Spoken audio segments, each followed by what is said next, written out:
आमच्या प्रिय बंधू बहिणींना ईश्वरचरणाला माझा नमस्कार. सर्वे सर्व संगे सकाळ हा कार्यक्रम सर्व माझं स्वागत करत आहे. आज मी कोयंबतूरमध्ये माझ्या मुलीच्या घरामध्ये आहे. तिथं त्यांच्या घरामध्ये बघा किती सुंदर घर ना देव आम्हाला देतो ना. ठीक आहे, आपण पाहत आहे देवाच्या मंडळीमध्ये एकत्र होण्यावर आम्हाला काय काय आशीर्वाद भेटते आणि आपण वाढायला पाहिजे.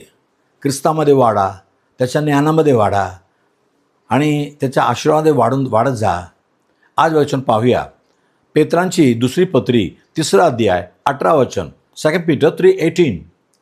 तुम्ही ख्रिस्ताबद्दल जे ज्ञान, जे ओळख आपण प्राप्त करता त्याच्यामध्ये आणखीन ख्रिस्ताच्या कृपेमध्ये अनुग्रहामध्ये वाढत जायला पाहिजे. एक तर देव आम्हाला ज्ञान देतो, ज्ञानामध्ये वाढत देतो.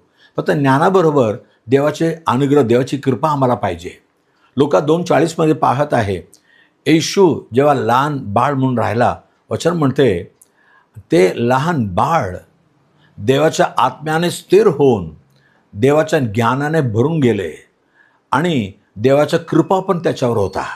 ज्ञान व कृपा.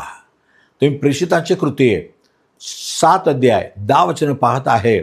युसुफच्या जीवनावर किती संकट आले, ते सर्व संकटातून परमेश्वर त्याला सोडवलं आणि फिरो राजा, मिस्र देशाच्या राजाच्या समोर त्याला ज्ञान पण दिला आणि त्याची कृपा पण भेटली. तुम्ही जगामध्ये फक्त ज्ञान प्राप्त करून घेऊन काय होणार नाही, पण देवाच्या कृपा, देवाचा अनुग्रह पाहिजे. आणि त्यामुळं काय झालं, त्याच्यामधलं ज्ञान राजाने पाहिलं, पण देवाच्या कृपा त्याने पाहिली नाही. ते पण युसुफला माहीत आहे माझ्यावर देवाची कृपादान आहे, कृपा आहे. आणि त्यामुळं त्याला देशामध्ये वाढवलं आणि देशामध्ये त्याला प्रधानमंत्री राजाने बनवलं आणि त्याचं संपूर्ण राजमहालाचा अधिकार त्याला बनवलं. बघा किती मोठं पद भेटलं ना. हो, येशू ख्रिस्त त्याची कृपा आम्हाला या प्रकारे प्रदान करतो. येशूच्या कृपेने आम्हाला पापाची क्षमा भेटते. कारण येशू ख्रिस्त फक्त आमच्यासाठी जगामध्ये येऊन स्वतःचा जीव दिला, रक्त व्हायला आणि गाडले गेला, तेच जिवंत उठला. त्या येशूच्या नावाने मी प्रार्थना करूया. पवित्र देव बापा, धन्यवाद प्रभू राजा. आज जसं म्हटलं प्रभू, ख्रिस्ताच्या ज्ञानामध्ये आणि ख्रिस्ताच्या कृपेमध्ये वाढत जा. ज्ञान व कृपा.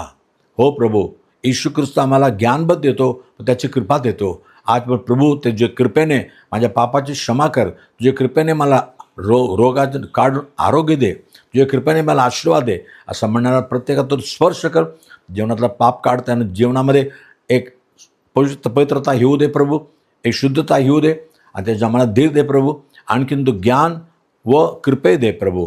आणि परीक्षा लिहिलेल्या सगळं मुळा बालांना चांगलं ज्ञानबुद्धी दे आणि सर्वमध्ये वाढू दे प्रभू. तुझ्या कृपेने ते चांगलं मार्क घेऊन पास व्हायला पाहिजे आणि या जगामध्ये त्यांना पण युसुफासारखं चांगलं मोठ्या पदामध्ये त्याला उभा कर प्रभू. आशीर्वाद कर. येशूच्या नावाने सर्व गरजा पूर्ण कर. येशूच्या नावाने त्यांना आशीर्वाद कर. Amen, amen. God bless you. आपण उद्या सकाळी पुन्हा भेटूया. आमेन.